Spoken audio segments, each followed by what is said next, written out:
All right, so in this video we're going to be going over how to tear down your paper, your fine art printmaking paper.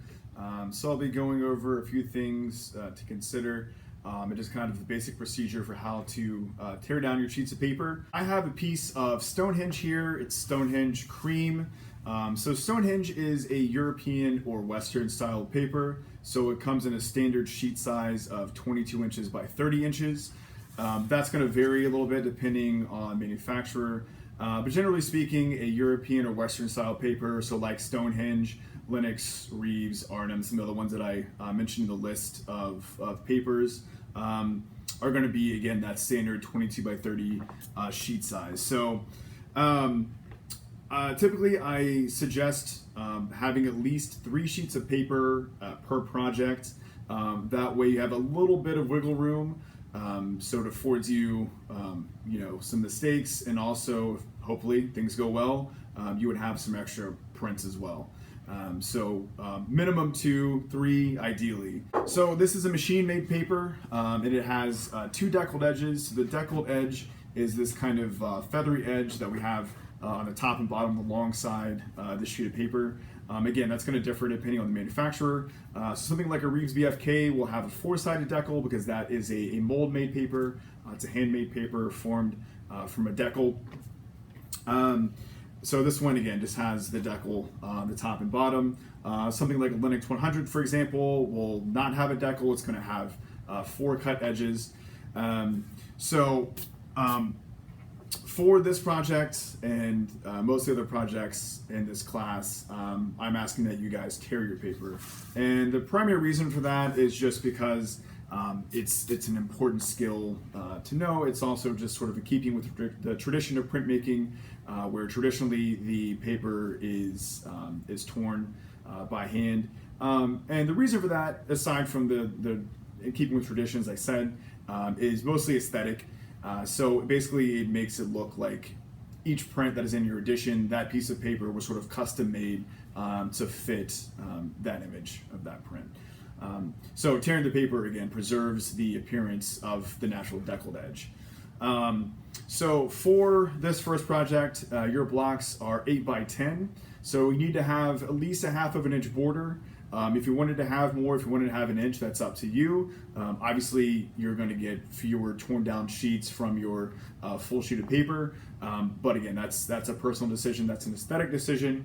But at minimum, you need to have a 1/2 inch border.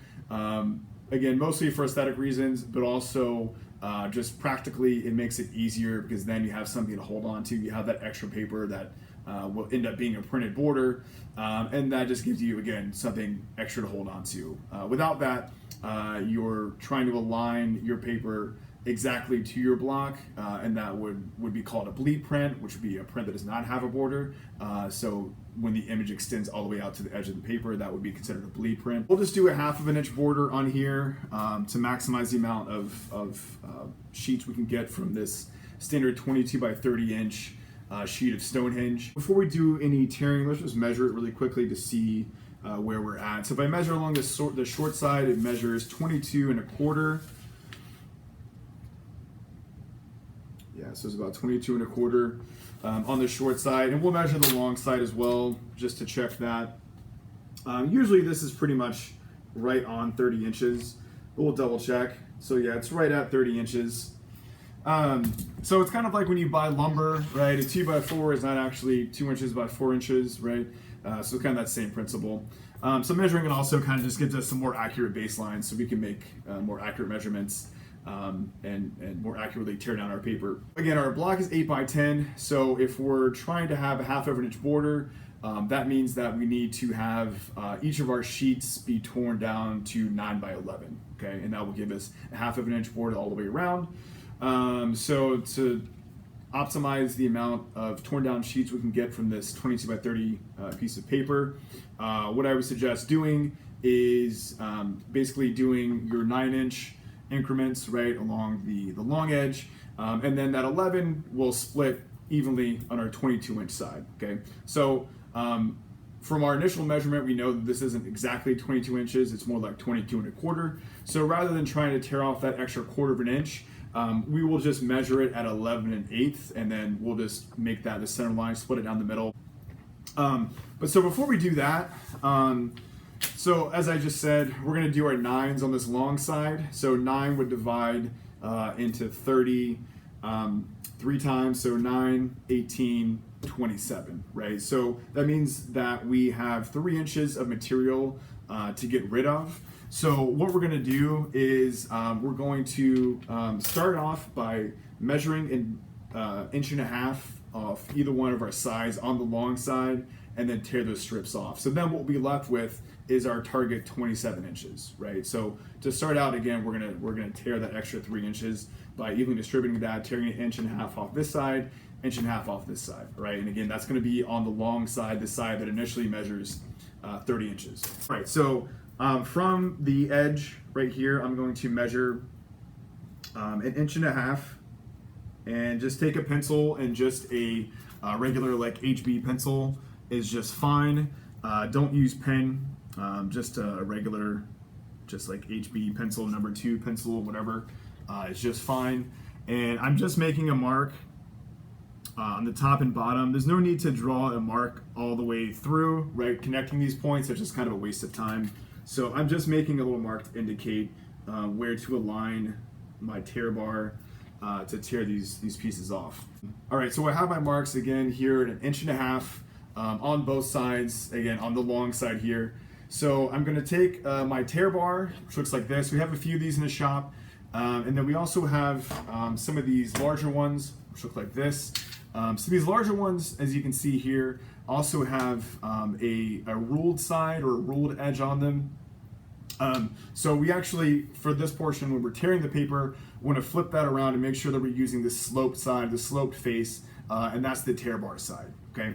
The reason for that is if you're tearing, and this has the same thing too, where it just has, you know, a 90-degree edge, we want to use, again, that sloped kind of beveled edge. If you tear against that straight up and down 90-degree edge, it's got more of a tendency to kind of dig into your paper and leave a hard line or impression. So using the tear bar side, there's less surface area, so it's going to give us a nice clean tear. Okay, so I'm going to use again this smaller tear bar. So just slide this over a little bit so you guys can see. So I'm just going to line up the tear bar side, again the side that has the beveled, the kind of sloped face to it. Just line that up right with my pencil marks that I just made. Just make sure that as I'm doing this, I'm applying pressure with my other hand to kind of keep it on the tabletop so it doesn't shift or move. So when you're tearing small pieces, it's best to kind of do a short, kind of quick tear, and you're always tearing at an angle kind of back up toward your other arm. All right, so to take my my thumb, index finger, and just do, again, short, quick tears, and then as I'm doing that, I'm moving my other hand down the tear bar so that it doesn't shift or slide around. So these little scrap pieces, when you guys are in 316 in the main classroom, you can just toss these scraps in the scrap bin directly underneath you. That scrap bin is reserved just for our fine art paper scraps, so no office paper, photocopies, things like that. So just our good paper scraps. All right, so you can see where we've torn it there. Kind of hold it up. So that's our torn edge. All right, so we'll do the same thing on this other side. So just rotate it. And again, I'm just going to line up my tear bar, that sloped side with the pencil marks that I made, and short, quick tears. And tearing it at an angle back up to my other arm. And again, scraps can go in the scrap bin. Just toss them over here for now. If you get left with any little dog ears, you can carefully try to tear those off, clean up those corners a little bit. All right, so now we have established a decal on all 4 sides of our paper, right? So we've got that torn edge, which again kind of preserves the look of that natural deckled edge that we had with the paper. All right, okay, so from here, let's go ahead and do our 11s. So as we said earlier, when we measure, this measures closer to 22 1/4. So rather than just trying to tear off that extra 1/4 of an inch just to make things a little bit easier on ourselves, we'll just mark it at 11 1/8 and just split this right down the middle.